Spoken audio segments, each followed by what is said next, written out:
All right, let's dive right into this. Welcome to today's Explainer. We're going to unpack the life of, well, arguably one of the most famous names in human history, Julius Caesar.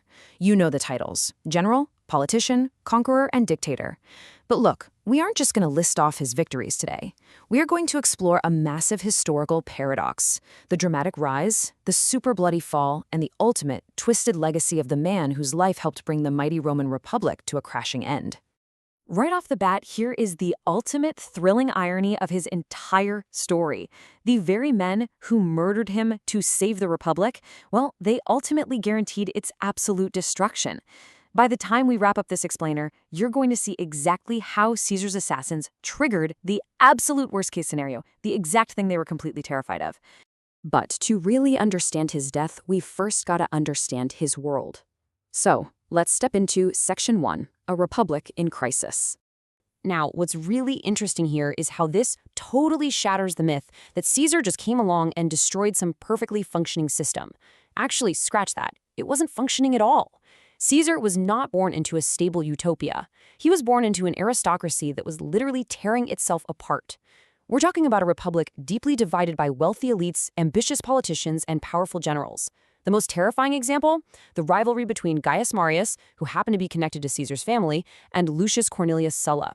This rivalry proved that Roman armies could actually be turned against Romans. I mean, Sulla marched his own army on Rome to seize power. That completely normalized political violence, and young Caesar saw the whole thing firsthand. And because of that, Caesar learned a really brutal lesson very early on in life. When Sulla took power, he demanded that a young Caesar divorce his wife. And Caesar? He flat out refused. Now, that was an incredibly dangerous decision for a young aristocrat at the time. It forced him to actually flee Rome just to survive the political purge. He did eventually return after Sulla's death, but he brought back a vital lesson: hesitation could be fatal.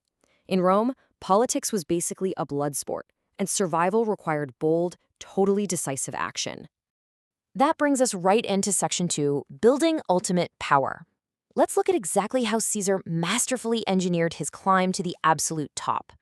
He completely understood that popularity was currency. So, step 1, he took on enormous debts to finance his career, cultivating serious support from ordinary citizens. Step 2, he maintained deep strategic connections with influential aristocrats. Step 3, he leveraged those connections to form a totally unprecedented alliance. And finally, step 4, he used that alliance to secure a massive military command in Gaul. Let's zoom in a bit on that third step: the creation of the First Triumvirate. Caesar knew that power didn't just belong to the strongest guy. It belonged to the guy who could build the strongest alliances.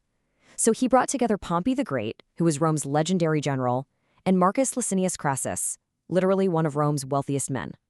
Together, this unofficial, extraordinary three-man alliance just dominated Roman politics. It was an absolute masterstroke that got Caesar exactly what he needed. And what he needed, honestly, was a war.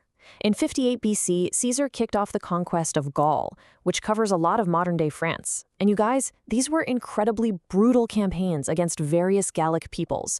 We're talking massive river crossings, super complex fortifications, and just enormous battles. And Caesar? He was basically his own best publicist. He carefully documented everything to make himself look like an absolute genius back home. But the really crucial takeaway here is what this conquest yielded. Gaul gave Caesar extreme wealth and an army whose loyalty was tied directly to him, not to the Roman state. He wasn't just an ambitious politician anymore. He was a full-blown military powerhouse. Naturally, this military might completely terrified his political enemies. So let's move into Section 3, crossing the Rubicon, the point of no return. Events then escalated at a truly breathless pace. The whole balance of power in Rome just shattered. Crassus died in a disastrous campaign, and Pompey ended up turning against Caesar, aligning himself with the Senate. So the Senate orders Caesar to give up his army. Now, if he obeyed, he'd just be an ordinary, super vulnerable politician. But if he refused, civil war.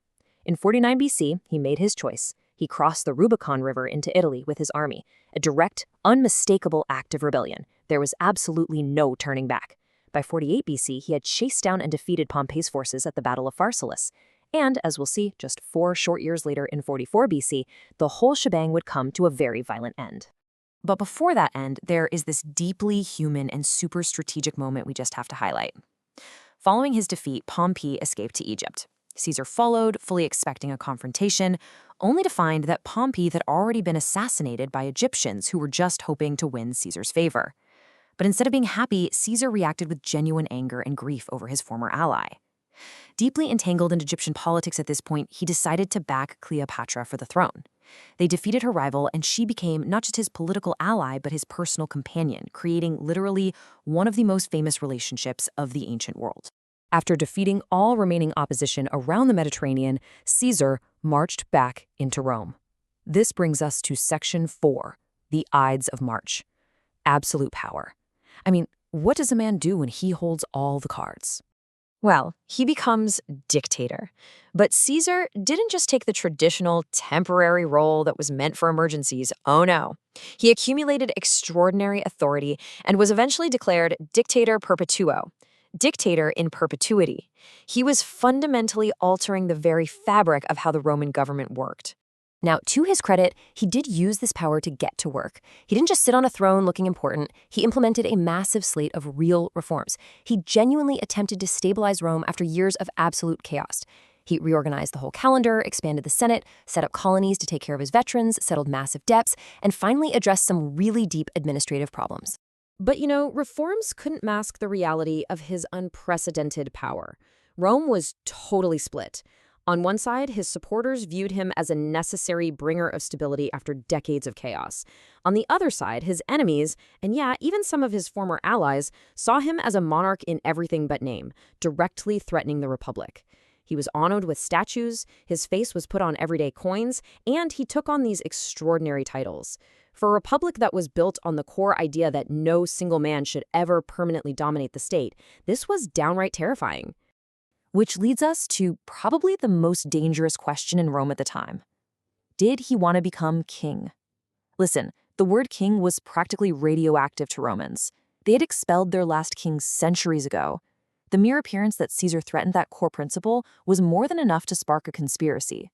Men like Marcus Junius Brutus and Gaius Cassius Longinus decided it was time to act. In their minds, they were stepping up to defend the Republic. And that brings us to Section 5, Caesar's historical paradox, the plot twist that followed his bloody murder on the Senate floor on March 15, 44 BC. So we are right back to that huge irony we started with. The conspirators surrounded him, stabbed him repeatedly, and honestly believed they had saved their beloved system. But they were completely, spectacularly wrong. Caesar's death did not restore the Republic at all. It actually guaranteed the creation of the permanent Roman Empire. His assassination unleashed yet another massive civil war. And out of all that bloodshed, Caesar's adopted heir, Octavian, ultimately defeated rivals like Mark Antony and Cleopatra. He took the name Augustus and became the very first Roman emperor. The Republic wasn't saved, it was dead. So the Republic died, but Caesar's legacy? It became immortal, permeating human civilization right up to this day. Think about it. We still use a calendar with the month of July literally named in his honor. His very name, Caesar, became synonymous with absolute power, birthing titles like Kaiser in Germany and Tsar in Russia. His military campaigns are still studied as absolute classics of Roman history, and his own writings remain the gold standard for Latin prose. Yet despite all this monumental, world-changing legacy, we are so often drawn right back to this deeply intimate, lingering quote associated with his final moments, et tu, Brute. Now, while the exact words he spoke on the Senate floor are still kind of uncertain, this famous phrase captures the visceral, heartbreaking reality of his betrayal. I mean, think about it. He conquered Gaul, he conquered Pompey, he conquered the political system itself, only to be murdered by the very system he thought he had completely mastered. At the end of the day, the Republic didn't fall just because Caesar wanted power. It had been rotting from decades of inequality, political violence, and military overreach. Caesar was very much a product of that crisis, but there's no denying he also accelerated it. Which leaves us with this final, provocative question. Was he a dictator who destroyed the Republic? A reformer who desperately tried to save Rome from chaos? A brilliant general who simply became too powerful? Or was he all three at once? It's a paradox that really asks us how much power we're willing to trade for stability, a question, honestly, we're still asking today. Anyway, thank you so much for joining me on this explainer. Keep questioning the past, and I'll catch you next time.